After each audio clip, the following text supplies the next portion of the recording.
White gold rose கோல்டுன்னு சொல்றாங்க. அதுதான் gold தானா? அதெல்லாம் உண்மையா? அதை பத்தி கொஞ்சம் எக்ஸ்பிளைன் பண்றீங்களா?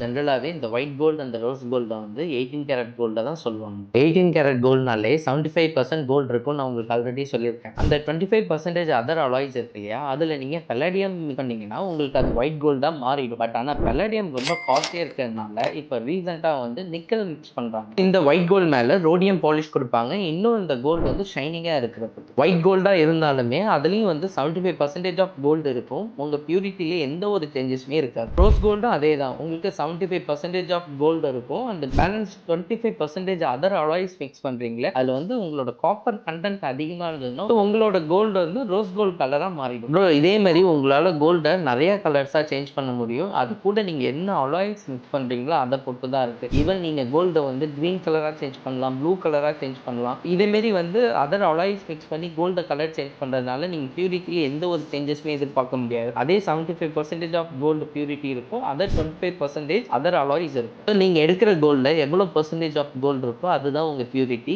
கோல்டோட கலர் சேஞ்ச் ஆகிறதுனால உங்கள் பியூரிட்டி நினச்சி நீங்கள் பயப்படவே தேவையில்லை. ஸோ இதேமாரி உங்களுக்கும் கோல்டு ஃபேக்ட்ஸை பற்றின நிறைய வீடியோஸ் தெரிஞ்சுக்கணுன்னா நம்ம ரவி ஜுவல்லரி இன்ஸ்டாகிராம் பேஜை ஃபாலோ பண்ணிக்கோங்க.